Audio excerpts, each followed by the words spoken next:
मेरा नाम शैलवी मिश्रा है और आप सभी का बहुत बहुत स्वागत है। जैसा कि हमने मैथ्स का एक चैप्टर स्टार्ट किया था, नंबर, बहुत important topic, classification of numbers, यानी कि संख्याओं का वर्गीकरण।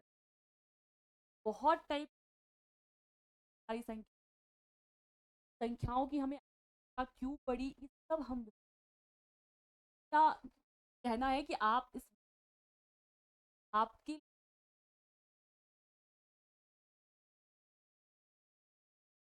सबसे पहले हम बात कर लेते हैं हमारी पहली संख्या,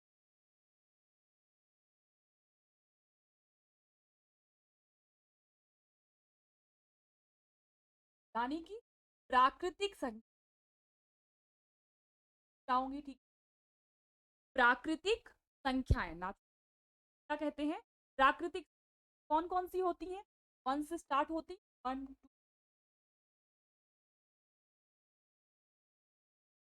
अब अगर नेचुरल नंबर आगे के नंबर, तो हमें और टाइप्स के नंबर, जैसे कि मैं अगर आपसे बोलूं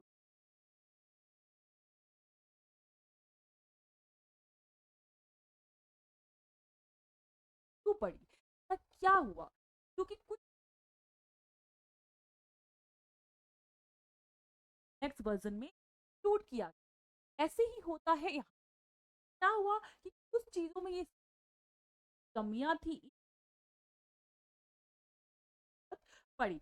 मैं ज्यादा आपको थोड़ा सा ऊपर ऊपर मैं आपको समझू, हमें नहीं, जैसे मैं इसमें टेस्ट ऑपरेशन थी,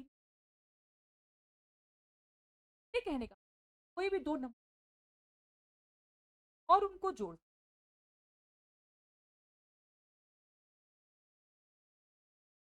हाँ, दो नंबर को हम तीन और तीन, आप टू प्लस टू, आप फाइव प्लस फाइव ले लीजिए, आगे एक नेचुरल तक जाएगा ना, तक लिखा तो ये मत तक जाएंगे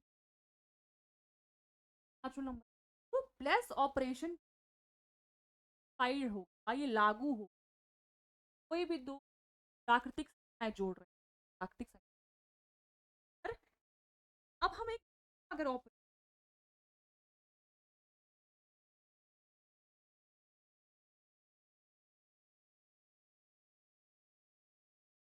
ऑपरेशन, ठीक है, तो अब आप अगर मैं टू लेती हूँ, टू माइनस टू करती हूँ,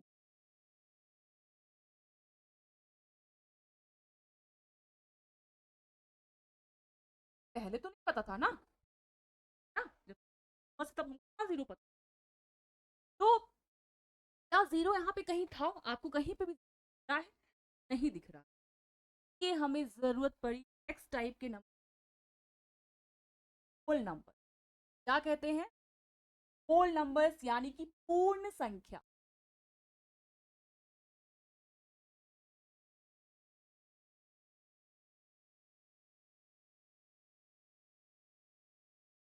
होल नंबर यानी कि पूर्ण संख्या, वो इंक्लूड हो गया, और फिर वन से लेकर,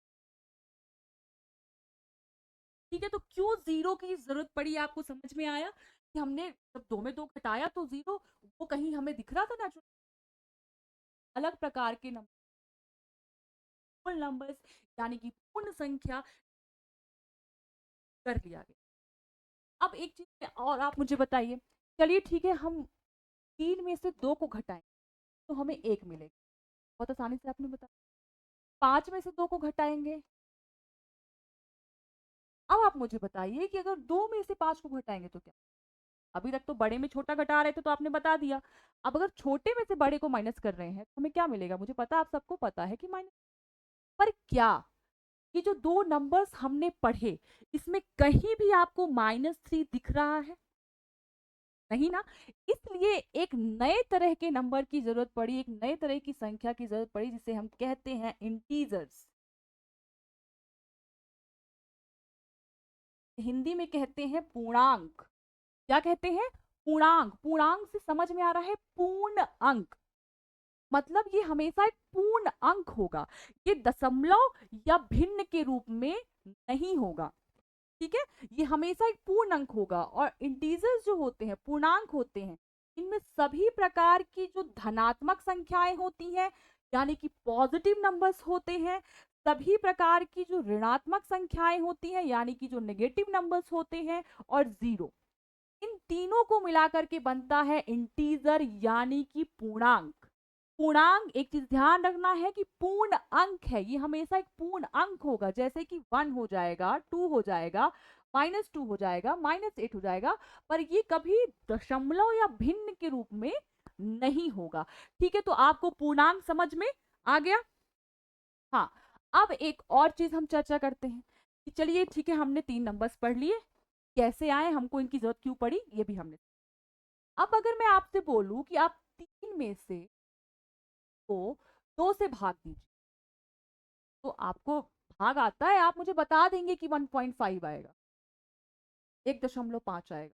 पर क्या 1.5 यहाँ जो 3 बस हमने पढ़े, कहीं आपको दिख रहा है 3/2? नहीं दिख रहा है। इसलिए हमें एक नए प्रकार की संख्या की जरूरत पड़ी, एक नए प्रकार के नंबर की जरूरत पड़ी, से कहते हैं हम रेशनल नंबर। और एक चीज, मैं रेशनल नंबर समझाने से पहले आपको ना पहले नंबर लाइन समझा देती हूँ, क्योंकि हमने इंटीजर्स पढ़ लिया है, तो मैं आपको पहले नंबर लाइन बता देती हूँ, जरूरी है।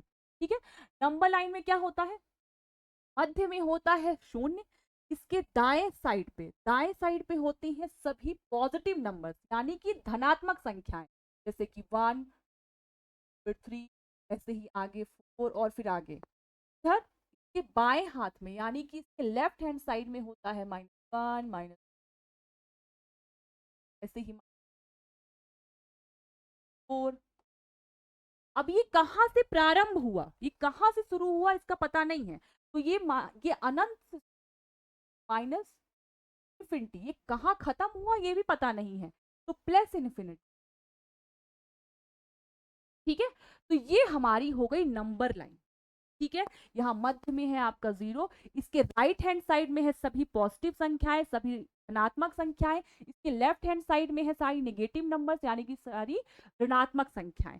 ठीक है, 0 के जो दाएं हाथ साइड में यानी कि इनको हम कहते हैं पॉजिटिव इंटीजर्स यानी कि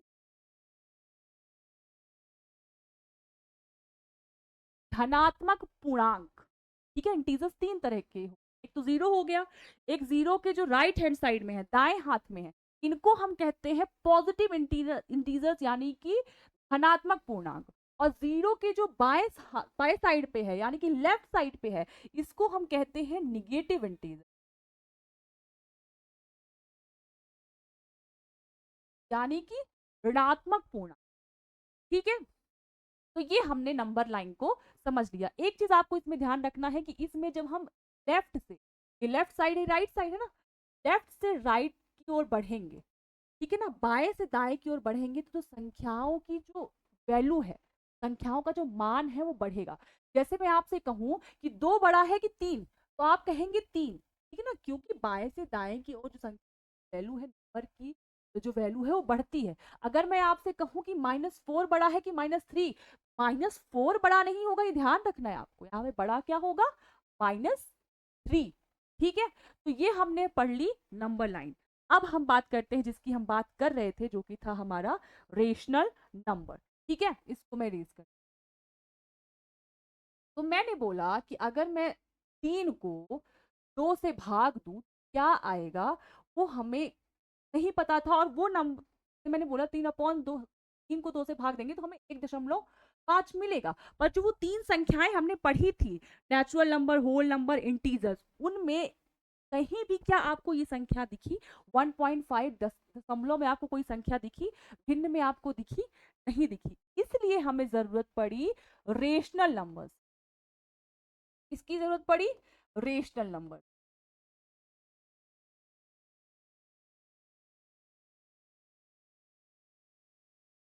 हिंदी में कहते हैं परिमेय संख्याएं। क्या कहते हैं, परिमेय संख्याएं। ये क्या होती हैं, जिन्हें हम पी अपॉन क्यू के फॉर्म में, पी अपॉन क्यू के रूप में लिख सकते हैं। आसान शब्दों में जिन्हें हम भिन्न के रूप में, फ्रैक्शन के रूप में लिख सकते हैं, वो सभी संख्याएं हमारी हैं रेशनल नंबर्स। ठीक है, यहाँ पे जो क्यू होगा ये कभी भी जीरो नहीं होगा। जीरो क्यों नहीं होगा? क्योंकि हमारे मैथमेटिक्स में, हमारे गणित में किसी भी संख्या को शून्य से भाग देने पर, जीरो से डिवाइड करने पर क्या आएगा ये पता नहीं है। ठीक है, इसलिए यहाँ पे क्यू जो है हमेशा जीरो होगा, और पी और क्यू जो है वो हमेशा एक क्या होंगे? इंटीजर होंगे, वो एक पूर्णांक होंगे। और क्यू, ठीक है, तो आपको रेशनल नंबर समझ में आ गया। ठीक है, अब एक और नंबर की हम बात कर लेते हैं जिसको हम कहते हैं इरेशनल नंबर्स। ठीक है, ये बहुत आसान है, इसमें आपको इतना परेशान नहीं करना है। रेशनल नंबर पढ़ लिया तो इरेशनल नंबर भी समझ में आ जाएगा। इरेशनल नंबर्स,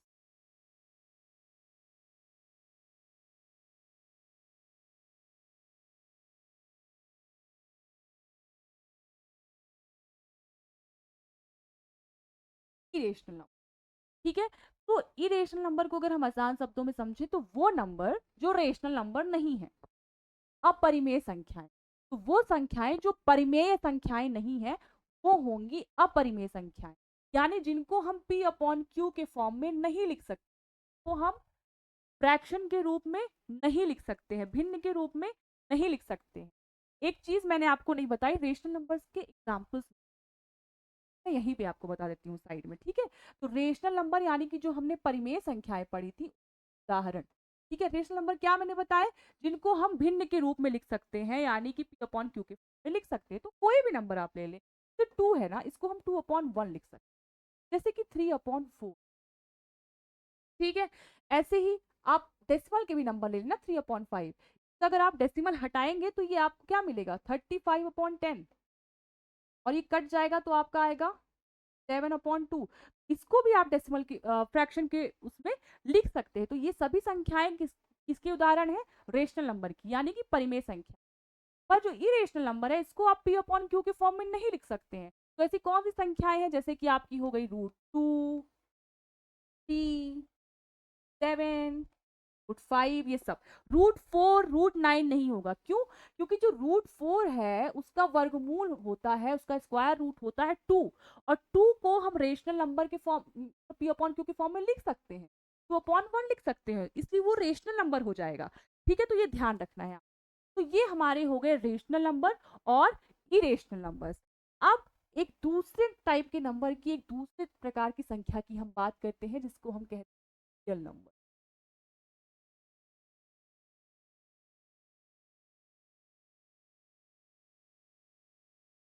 रियल नंबर्स वो होते हैं कोई दिनचर्या में जो भी गणना करते हैं, किसी भी संख्याओं, सब रियल नंबर। ठीक है, रियल नंबर्स को ऐसे नंबर्स होते हैं जिनको हम नंबर लाइन में रिप्रेजेंट कर सकते हैं, नंबर लाइन में जिनको हम रिप्रेजेंट कर सकते हैं। और रियल नंबर जो होते हैं ये आपके बनते हैं, ये जो होता है रेशनल नंबर और इरेशनल नंबर। इन दोनों को मिलाकर बनता है रियल नंबर, यानी कि परिमेय संख्याएं और अपरिमेय संख्याओं को मिलाकर बनता है आपका रियल नंबर, यानी कि हिंदी में वास्तविक संख्याएं। परिमेय संख्याएं और अपरिमेय संख्याओं को मिलाकर बनता है वास्तविक संख्या। ठीक है ना, ये है हमारी रियल नंबर। रियल नंबर दिनचर्या में जो भी हम, जितने भी अभी तक हमने नंबर्स पढ़े ना, जितने मैंने आपको पढ़ाए वो सब रियल नंबर। ठीक है, तो ये हमने बात कर ली रियल नंबर्स के बारे में। अब हम एक और टॉपिक पे बात करते हैं, और चीज पे बात करते हैं, हाँ, जरूरी है, जिसको कि हम कहते हैं डेसिमल। ठीक है, डेसिमल्स बारे में बात, दशमलव के बारे में बात, डेसिमल एक्सपांसन यानी दशमलव विस्तार। ठीक है, तो इनके बारे में हम बात करते हैं। ये दो तरह के हमारे होते हैं। पहला होता है टर्मिनेटिंग डेसिमल।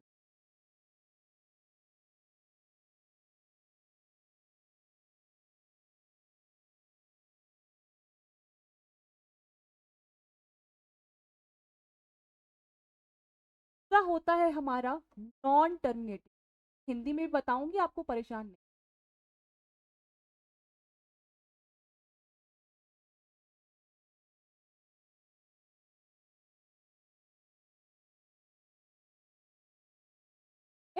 दशमलव पहला टाइप होता है शांत दशमलव। क्या होता है? शांत दशमलव। और दूसरा होता है अशांत दशमलव। शांत दशमलव और अशांत। अब हम समझते हैं शांत दशमलव। तो ऐसा, जैसे मैंने ले लिया 5/2, 5 को 2 से आप भाग दीजिए।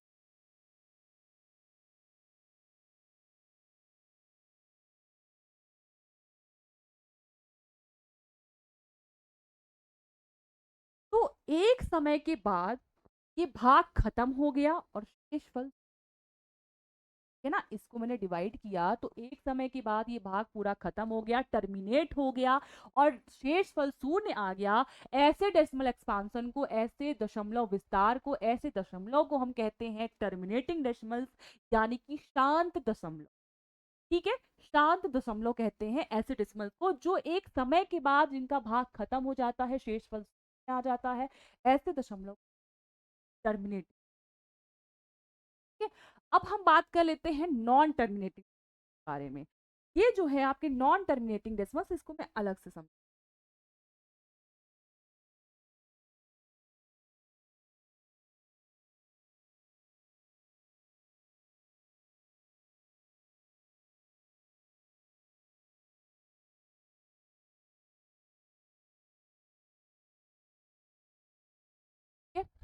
नॉन टर्मिनेट यानी कि अशांत दशमलव। ठीक है, तो ये दो टाइप के होते हैं। आप, एक होता है non terminating,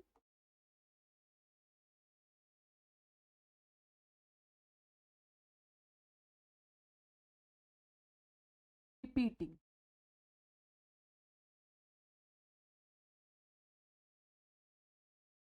non terminating repeating decimal. और एक होता है,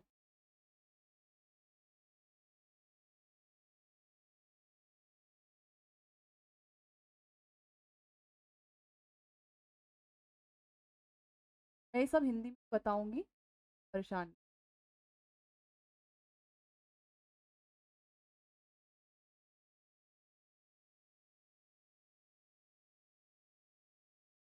तो नॉन टर्मिनेटिंग डेसिमल्स यानी कि अशांत दशमलव दो तरह के होते हैं। पहला होता है नॉन टर्मिनेटिंग रिपीटिंग, यानी कि अशांत आवर्ती दशमलव, अशांत आवर्ती दशमलव। और दूसरा होता है अशांत अनावर्ती दशमलव, नॉन टर्मिनेटिंग नॉन रिपीटिंग, यानी कि अशांत अनावर्ती दशमलव। ठीक है, अब हम इसके बारे में बात करते हैं कि कौन से होते हैं। जैसे मैं आपको एक उदाहरण ले लेती हूँ, 10/3 सबसे। ठीक है, आप 10 को 3 से भाग दीजिए भला।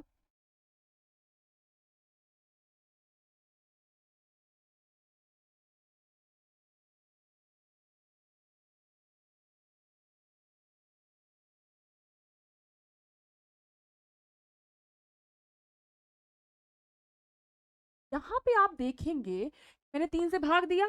ठीक है, 10, 3 जगह 9, 10 में 9 1 0, फिर 3 आ गया डेसिमल में, फिर 3 आ गया, फिर ये क्या हो रहा है, इसका क्या हो रहा है? 3.333333 ऐसे ही आगे बढ़ता जा रहा है। ना तो ये खत्म हो रहा है और रिपीट होता जा रहा है। ठीक है ना, मैंने जिसे डिवाइड किया 10 को, तो क्या हो रहा है? ना तो ये डिवीजन खत्म हो रहा है, यानी कि ना तो इसका शेषफल 0 आ रहा है, ना तो इसका शेषफल शून्य आ रहा है, और एक तो ये रिपीट हो रहा है। ठीक है ना, इसी को हम लिखते हैं 3.3 बार भी लिखते हैं। इसको फ्रैक्शन में, इसको भिन्न में बदलना आगे हम पढ़ेंगे। ठीक है ना, इसके क्वेश्चंस आते हैं कि इसको आप भिन्न में बदल, तो इसको हम भिन्न में बदल सकते हैं, और ये हम आगे अभी पढ़ेंगे नेक्स्ट, आगे जब हम कोई नेक्स्ट लेक्चर पे, वहां पे हम पढ़ेंगे कि इसको भिन्न में कैसे बदल। तो ये कैसे डेसिमल्स है कि मतलब ना तो ये खत्म होंगे, ना तो इनका शेषफल शून्य आ रहा होगा, और ये रिपीट हो रहे होंगे। जैसे आप और एग्जांपल ले लीजिए, जैसे कि 5.343434 ऐसे ही रिपीट हो रहे हैं और खत्म भी नहीं। तो ऐसे जो हमारे डेसिमल्स हैं उनको क्या कहते हैं? टर्मिनेट नॉन टर्मिनेटिंग रिपीट, यानी कि अशांत आवर्ती दशमलव, यानी कि जिनका भाग जो है का शेषफल आ रहा और रिपीट भी हो। ठीक है, तो ये हो गया। अब हम एक अपने इस दूसरे टाइप की बात कर लेते हैं। इसमें आपके ऐसे नंबर आएंगे, जैसे मैं आपको बोलूँ ना, 1.21, 2, 1 0 0 0 1 0 0 0 0 0 1। इसमें क्या हो रहा है, ना तो ये खत्म हो रहे हैं, ना तो इनका भाग खत्म हो रहा है, और ना ही ये रिपीट हो रहे हैं। 0 1 आया, फिर 0 0 1 आया, फिर 0 0 0 1 आया। कुछ भी आप, जैसे आप और कोई नंबर ले लीजिए, जैसे कि 2.34 334 3334, यानी कि ना तो ये खत्म हो रहे हैं और ना ही रिपीट हो रहे हैं। ऐसे दशमलव को हम कहते हैं नॉन टर्मिनेटिंग नॉन रिपीट, यानी कि अशांत अनावर्ती दशमलव। अशांत अनावर्ती दशमलव, इस प्रकार के दशमलव हम कहते हैं। इसमें आपके सभी आ जाएंगे, जैसे √2, ये भी इसी प्रकार का दशमलव। √3, पाई, ऐसे होंगे जो ना तो रिपीट होंगे और ना ही खत्म होंगे। तो ऐसे दशमलव है अशांत अनावर्ती दशमलव। ठीक है, तो इतना आपको समझ में आ गया। तो अब मैक्सिमम नंबर्स, हम मैक्सिमम जो चर्चा करनी थी हमने कर ली। अब 2-3 नंबर्स आपको मुझे और बताने हैं, वो हम देख लेते हैं। ठीक है, जैसे कि आपका एक होता है प्राइम नंबर,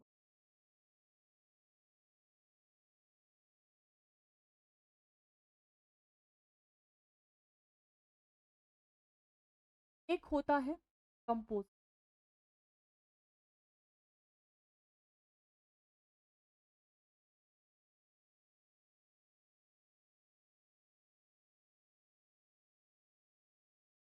प्राइम नंबर्स यानी अभाज्य संख्याएं, कंपोजिट नंबर यानी भाज्य संख्या। पहले बात करते हैं प्राइम नंबर। ठीक है, तो ऐसी संख्या जो या तो खुद से डिवाइड हो जाए, यानी कि उसको खुद से ही डिवाइड करने पर शेषफल शून्य आए, या तो फिर वो एक से उसको डिवाइड करने पर शेषफल, यानी कि उसके सिर्फ दो फैक्टर्स होंगे, एक तो वो खुद और एक 1। जैसे कि 2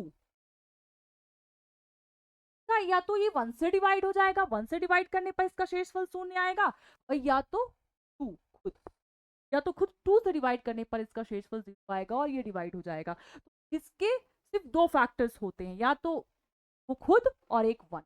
तो ऐसे नंबर्स को हम कहते हैं प्राइम नंबर्स, यानी कि अभाज्य संख्याएं।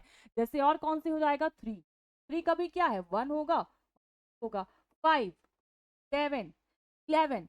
ये सभी कैसी संख्याएं हैं, ये सभी संख्याएं हैं आपकी अभाज्य संख्याएं। ठीक है, तो समझ में आ गया आपको अभाज्य संख्याएं कौन कौन सी होती हैं, क्या होती हैं अभाज्य संख्याएं।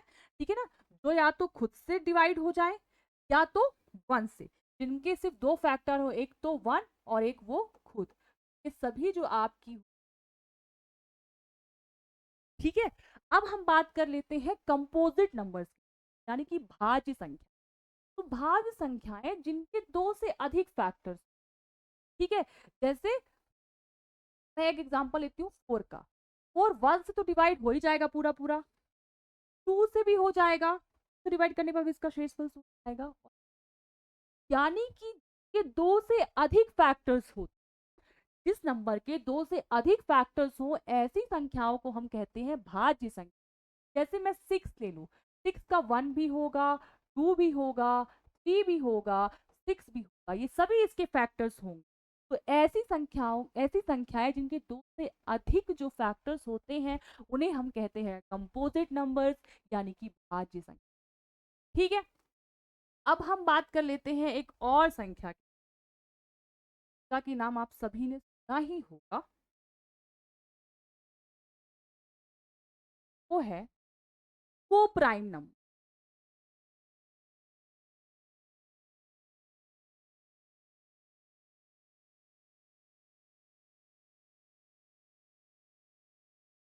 को प्राइम नंबर्स को ही सह अभाज्य संख्याएं क्या कहते हैं, सह अभाज्य संख्याएं। तो ये ऐसे पेयर्स होते हैं जिनके बीच में एचसीएफ 1 होगा, हाईएस्ट कॉमन फैक्टर क्या होगा, 1 होगा। जैसे मैं ले लूं ऐसे जोड़े, ऐसे जोड़े जिनकी हाईएस्ट कॉमन फैक्टर होगा वो 1 होगा।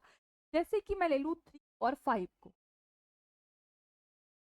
3 के फैक्टर्स क्या क्या होंगे, 1 होगा और 3 होगा। 5 के क्या होंगे, 1 होगा और 5 होगा। इसमें कॉमन क्या है, हाईएस्ट कॉमन फैक्टर क्या है, 1। तो जिन दो जोड़ों के मध्य में हाईएस्ट कॉमन फैक्टर 1 होगा, ऐसे जोड़ों को, ऐसे पेयर्स को हम कहते हैं को प्राइम नंबर्स। ठीक है, आप बताइए और कौन से पेयर हो सकते हैं, ऐसे कौन से और पेयर हो सकते हैं। मैंने 3 5 बता दिया, 7 ले लीजिए, 11 13 ले लीजिए, बहुत से हो सकते हैं, 41 47 ले लीजिए। तो ऐसी संख्याएं, ऐसे संख्याओं की, ऐसे जोड़े, ऐसे पेयर्स जिनके जो highest common factor 1, highest common factor क्या होगा उनका, 1 होगा, ऐसी संख्याओं को हम कहते हैं। ठीक है, ऐसे जोड़ों को हम कहते हैं नंबर। 4 7 कभी क्या होगा, 1 होगा या 2 होगा, कभी 1 होगा या 7 होगा, यानी 1 के अलावा इन दोनों जोड़ों के मध्य कोई भी कॉमन फैक्टर नहीं है। ठीक है, तो इसमें हाईएस्ट कॉमन फैक्टर केवल 1 है, ऐसे जोड़ों को हम कहते हैं प्राइम नंबर्स। ठीक है, तो आशा करती हूँ कि आज का जो ये लेक्चर है आपको और डिफरेंट टाइप्स के नंबर्स के बारे में हमने चर्चा की, हमने जाना कि क्यों हमें इन नंबर्स की ज़रूरत पड़ी, हमने नेचुरल नंबर्स पढ़ा, हमने होल नंबर्स पढ़ा, हमने इंटीजर्स पढ़ा, नंबर लाइन पढ़ा, real number, rational number, irrational number, बहुत कुछ पढ़ा। तो आशा करती हूँ कि आपको समझ में आया होगा। मिलते हैं नेक्स्ट वीडियो में। बहुत बहुत